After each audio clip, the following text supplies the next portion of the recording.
ଲଗାଣ ବର୍ଷା ଯୋଗୁଁ ଫୁଲିଛି ନଦୀ।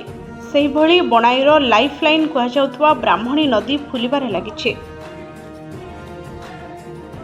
ଲଘୁଚାପ ଜନିତ ଲଗାଣ ବର୍ଷା ପରେ ଏବେ ବନ୍ୟା ରୂପ ନେଉଛି ନଦୀ, ଯାହାକୁ ନେଇ ନଦୀକୂଳିଆ ଲୋକଙ୍କ ମନରେ ଭୟ ବଢ଼ିବାରେ ଲାଗିଛି। ବନ୍ୟା ପରିସ୍ଥିତି ଯୋଗୁଁ ଅଞ୍ଚଳବାସୀ ଭୟଭୀତ ହୋଇପଡ଼ିଛନ୍ତି। ତେବେ ସମସ୍ତ ଦିଗରେ ପ୍ରଶାସନ ତତ୍ପର ରହିଛି।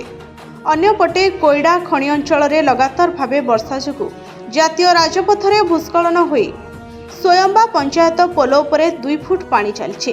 ପାଣି ଯୋଗୁଁ କୋଇଡ଼ାରେ 2 ପଞ୍ଚାୟତ ଯୋଗାଯୋଗ ବିଚ୍ଛିନ୍ନ ହୋଇପଡ଼ିଛି। ବାଲେଶ୍ୱର ଓ ମୟୂରଭଞ୍ଜରେ ସୃଷ୍ଟି ହୋଇଛି ବନ୍ୟା ପରିସ୍ଥିତି।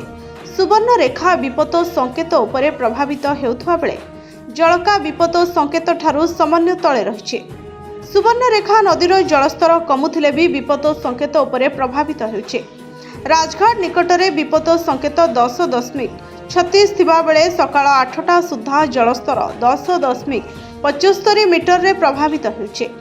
ସେହିପରି ଜଳକାରେ ବିପଦ ସଙ୍କେତ 6.50 ଥିବା ବେଳେ ଏବେ ଜଳସ୍ତର 6.50 ମିଟର ରହିଛି। ସେହିଭଳି ବୁଢ଼ା ବଳଙ୍ଗରେ ବିପଦ ସଙ୍କେତ 7.21 ମିଟର ଥିବା ବେଳେ ଏବେ 7.2 ମିଟରରେ ପ୍ରଭାବିତ ହେଉଛି।